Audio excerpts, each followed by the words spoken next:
Merci Madame la Présidente.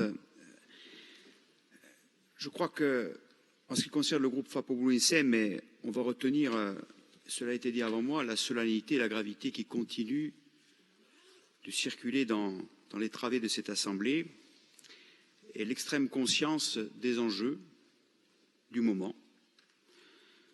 Je salue à mon tour les propos de la droite, de Jean-Martin Mandologne, parce que cela veut dire que d'un point de vue méthodologique et historique, une convergence peut s'opérer sur la façon de parler à l'État, dans la lignée de ce qu'a dit le président de l'exécutif, de sa volonté de faire en sorte, qui est celle aussi de la majorité, que, ensemble, nous trouvions les chemins de parler à l'État et de trouver une solution dite politique.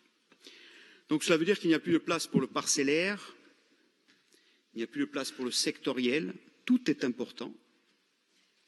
Nous sommes d'accord là-dessus, tout est important. En premier lieu, la question humaine, des droits humains et politiques des prisonniers, dont tout un chacun s'accorde qu'elle est une question préalable, importante pour déverrouiller d'un point de vue de la situation des droits humains, mais aussi symbolique, la question corse, et dans la façon d'arracher une reconnaissance de méthodes et de discussions politiques qui mettent vraiment l'ensemble des enjeux sur la table. Oui, il existe un peuple représenté dans cette Assemblée, en dehors aussi de cette Assemblée, et qui a conscience aujourd'hui de manière historique, dans le respect de ses différences, qu'il faut enfin faire comprendre à l'État, entendre raison, qu'il convient de tourner la page de 50 ans de conflit, de drame, de douleur, pour entrer dans autre chose. Je crois qu'aujourd'hui, il nous incombe de le redire, et nous le disons ensemble dans un débat improvisé, mais c'est tant mieux, au bout du compte. Et en même temps, se projeter en disant qu'il va nous falloir beaucoup de compréhension mutuelle, mais aussi de détermination, parce que, et ça corroborera un peu les discours des uns et des autres sur le comportement des uns et des autres à Paris.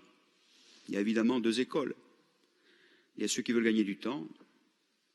Il y a la superstructure, la technocratie jacobine, centralisée, froide, qui regarde cet objet non identifié qu'est la Corse et qui lui pose un problème, y compris dans ses fonds baptismaux républicains, de ce qu'elle ne fait pas dans beaucoup de territoires d'ailleurs. Parce que quelque part, le problème corse, c'est en miroir le problème républicain français, hein, pour se le dire tranquillement. Et je pense qu'il faut aussi l'appréhender comme ça. Et de l'autre, il y a ceux qui ont déjà compris et qui veulent cheminer. C'est à nous d'être convergents, de se comprendre qu'est en jeu une phase historique importante pour notre communauté, dans une période critique d'un point de vue économique, budgétaire notamment, institutionnel, moral, mais aussi être extrêmement déterminés.